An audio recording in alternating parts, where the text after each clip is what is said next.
Hello, Red Brick Productions here with another LEGO video. Today, I'm not in my usual recording studio because today I have the LEGO Horizons Forbidden West Tallneck set. The set number is 76989. It has 1,222 pieces, one minifigure, and like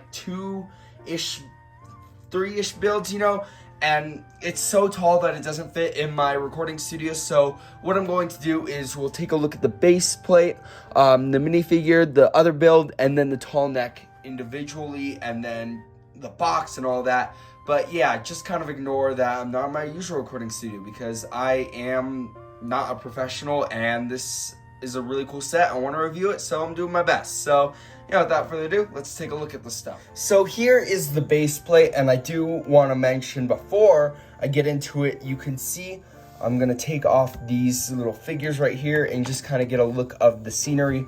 You do have actually 4 different Technic tiles right there, or I don't know what those are called, but you have those because the Tallneck actually connects to the stand through these ball joints. You can see there's a Technic receiver right there. I actually do like how these feet are built up with the action pose pieces and the toes, but you do have those, the feet are attached through a ball joint on the Tallneck, and then through the Technic pins, it will actually stand on the plate, and it'll give you good stability through there. I'm not going to attach it on right now because I'm going to show you it, but you get the gist. It will stay on there rather nicely. But let's take a look at this beautiful terrain. So this is, my bad. You see, this is a beautiful terrain. Underneath it looks pretty nasty, but you see that underneath it. It's an oval shape, but it's got a lot of cool stuff. So you have a little patch of flowers right here, some reeds right there. This amazing birch tree, which, this looks cool. This kind of reminds me of the one that was in the Birch Books modular building. That little blue stud right there, that's for the Watcher, I believe that's what it's called. I feel like I got that wrong. But you got another little flower right there, which that looks good.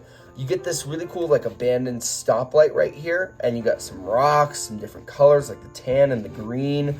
But this looks really cool. The abandoned stoplight looks awesome. Just got leaves on it, rust, and all that jazz. And this looks really good. And there's lots of spots since it's studded and tiled. The tile parts usually help with the Tallneck so it doesn't get like too rough, But there's a lot of spots for minifigures and the Watcher to stand, which is awesome.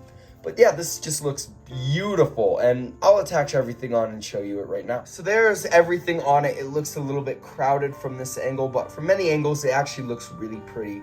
But now let's take a look at this Watcher and then the minifigure. So here is a Watcher, and this looks really interesting. Its build is really fun to do. The legs are interesting because you do have just kind of like a movability like this. You can kind of split them in and out, and then move them forward and backwards, but the toe can be rotated a bit differently. The tail can move side to side and then up and down, which is cool. You can even twist this around if you want.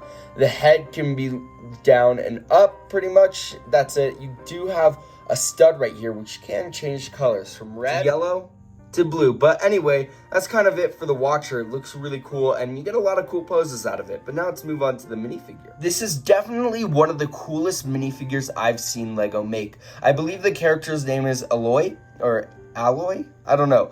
A-L-O-Y is how you say it. So I don't know, or how you spell it. I don't know how to say it, though. But this is amazing. So first off, you get this new hairpiece, which looks really cool. And it is dual molded because you'll see there's a little blue ring around there.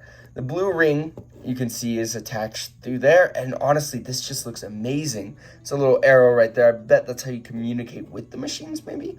You have an alternate face print right there, which looks a little more concerned, and then this one, just kind of a more neutral face. You get a white bow and arrow there, which looks great, and you get a built-up weapon, which actually looks really cool for the pieces that it uses. You get some sidearm printing, if my camera would focus. Okay.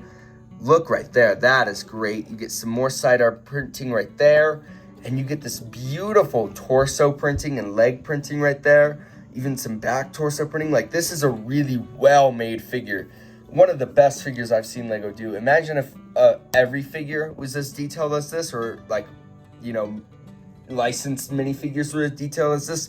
That would be amazing. But this is a great figure for the set, and just really well made. But now let's move on to the build. So here is the Tallneck in all of its glory, and as you can see here, it is standing without the stand, which is really helpful. It is a little wobbly, but that is because it is on carpet, and they do use the ball joints as you saw earlier. So it is a little wobbly without the stand, but that's not that big of an issue. There is some articulation with this build, mostly in the legs, because the legs have ratcheted joints, all 4 of them, so they can splay in and out just like that, and they can go forwards and backwards. Oop, this whole chunk just fell off. Wow. I mean, it did fall over earlier, but that was probably the reason why it fell off. But yeah, honestly, the legs do not provide too much walking poses. That's just kind of with how it's positioned. There's no joints right here, so this will always be bent that way, but you can, articulate it this way and that way.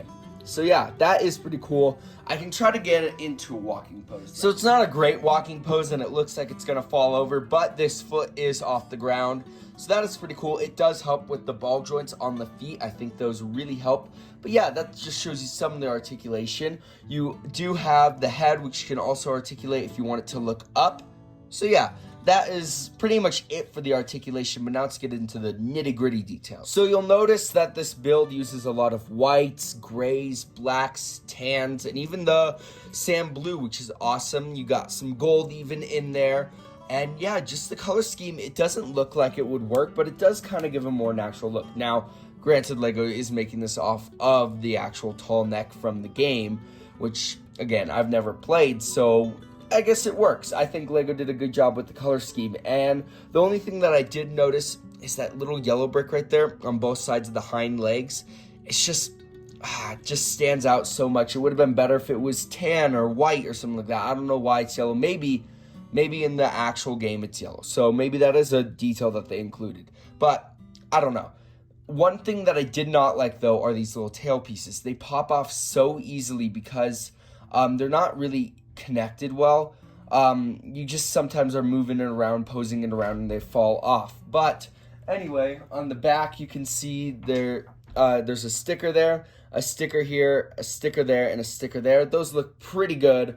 Lots of gold right there, and yeah, this looks pretty cool. I like this right there, but my favorite part of the build was probably this layering and tiering of the neck, which looks really cool there. And then on the top, you do have a lot of stickers on the head. There's actually one underneath, 2 right here, 2 right there, and 2 right there, and 1 right there. But the head looks pretty cool, where it does have this circular disc. This isn't a perfect circle right here, but this is. And yeah, they got the red right there, and then you also have these, which articulate right there.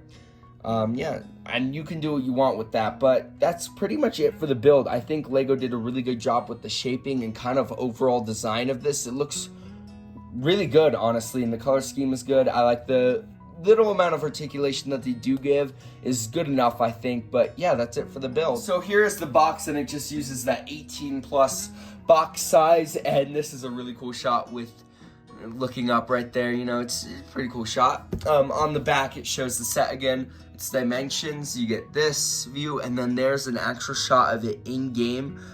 Yeah, it looks really good there, and then just another shot right there. But overall, really cool box design.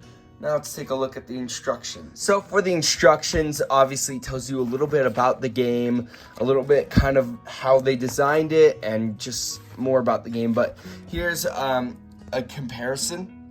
That looks really good. I think LEGO did a great job with the design of that minifigure. Some cool shots right there. On the back, or throughout the instructions, it tells you how to build it. There's the shot of the set, piece count, and then the fancy adult win. And then you get a nice little quote right there. To us were left the wonders of creation, beast of air, water, earth, and steel. Yeah, pretty cool instructions, but now let's take a look at the leftover pieces. For the leftover pieces, there is a lot. And for the sticker sheet, my camera's a little shaky because I'm holding it.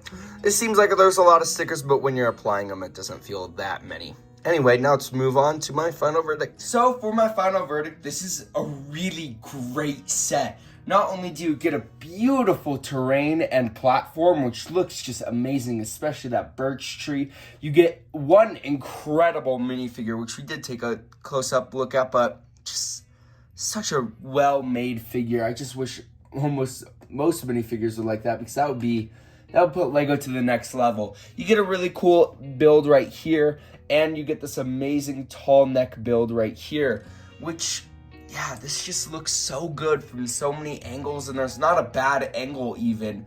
And guess what? The price of this is $80, which, yeah, that might seem like a lot.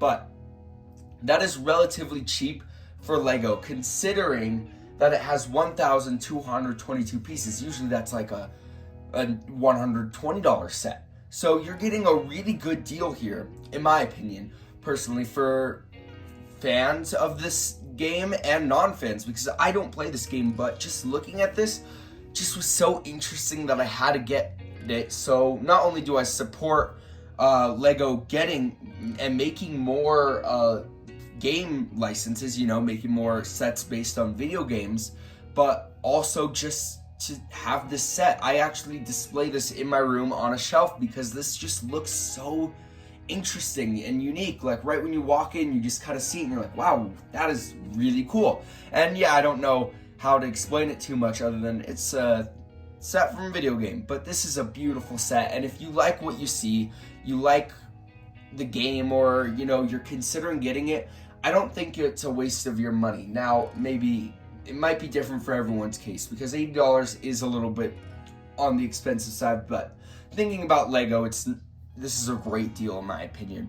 And yeah, I just love this set, and I hope you guys enjoyed this review. This is an A+ set for me. There's really no problems that I have with it other than just like a few things like color right there. That could easily be fixed if you wanted to. So yeah, this is a beautiful set. Definitely A+. But I hope you enjoyed this review, and I will see you in my next video. Peace out. Bye.